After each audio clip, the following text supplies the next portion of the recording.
කියලා අපි හැමෝම පිළිගන්න. අපි දැන් කලින් වීඩියෝ එක කතා කරා ඝන වස්තු වල පරිමාව වෙන ඇති. අපි දැන් 2022 ඕලෙවල් පේපරේ අපි සොයාගත්තා ඒ ඝනය සමානයි 9/2යි 5 කියලා. මේක අපිට කියනවා HRය වර්ගමූල 31.17ද 5 ගාගේ 3.14ද ගෙන ඒ ඝනයගේ ආසන්න පූර්ණ සංඛ්‍යාවට සොයා එහි අගය සොයන්න කියලා. දැන් මේක අපිට ලඝු ගණක වාස්තුවෙන් තමයි හොයන්න වෙන්නේ. අපි දැන් මේක ලියාගත්තා නම් h කියන්නේ 31.7 වර්ගමූල බෙදීම 2 වැඩි කිරීම 3.14. අපිට මේක වැඩි කරගන්න පුළුවන් මේ සාමාන්‍ය වැඩි කිරීමෙන් අපිට පුළුවන් මේක දෙකෙන් වැඩි කරගන්න. අපි දෙපැත්තටම LG ආදේශ කරගත්තා. දැන් මේක දෙකෙන් වැඩි කරලා දෙපැත්තටම LG දැම්මා. අපිට මේකේ වර්ගමූල ලියා ගන්න පුළුවන් දෙකෙන් එකේ බලයකින්. එතකොට මේ දෙකෙන් එකේ බලය මෙතෙන්ට ගන්න පුළුවන්. අපි ගැන කලින් වීඩියෝ එකේ විස්තරාත්මකව කතා කරා. අපේ කලින් වීඩියෝ එක බලන්න ලඝු ගණක දර්ශක නීති ගැන. අපි කලින් ලඝු ගණක නීති වල කතා කරා. ලඝු ගණකයක් විදිහට අපිට ලියන්න පුළුවන් 0වත් 1 10ත් අතර සංඛ්‍යා විතරයි. මේක දැන් 0.10ත් නම් එහෙනම් අපිට 0.0 කියලා ලියුවා. මෙතන 31 තියෙන අපි එක 0.10ත් අතර කරගන්න අපි එකක් ඉස්සර ගන්නවා. ඒ කියන්නේ 1.0.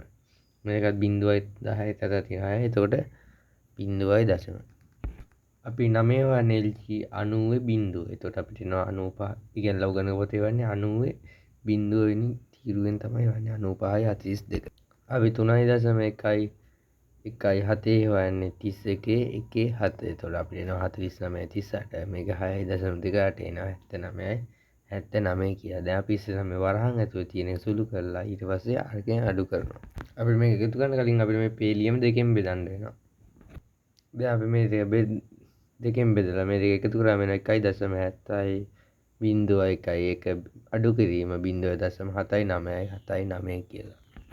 දැන් අපි මේ දෙකෙන් අඩු කරාම වෙන 0.90යි 32 කියලා. අපිට LG ඕනේ නැහැ නේ ගණන ඕනේ. එහෙනම් අපි ගණේ ගන්න LG අයින් කරනවා. ඒතකොට එහා පැත්තට ඇන්ටි ලොග් වෙනවා. ඒතකොට 0.90යි 32. දැන් අපි ලඝු ගණක පොතේ හොයගන්න ඕනේ 90යි 32 තියෙන්නේ කොහෙද කියලා.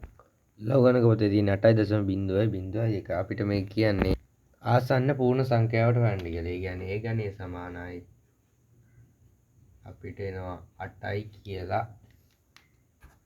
අපිට කියන්නේ ආසන්න පූර්ණ සංඛ්‍යාවට වෙලා අපිට ඒහි අගය හොයන්න කියන්නේ. ඒ ගණේ සමානයි 8යි නම් අපිට මේක ලියන්න පුළුවන් ඒ ගණේ සමානයි 8 කියන්නේ කීය? 2 ගණේ. අපිට ලඝු ගණක නීතිය බලන්න ඒ ගණේ සමානයි 2 ගණේ නම් අපිට ලියන්න පුළුවන් ඒ සමානයි 2යි කියලා.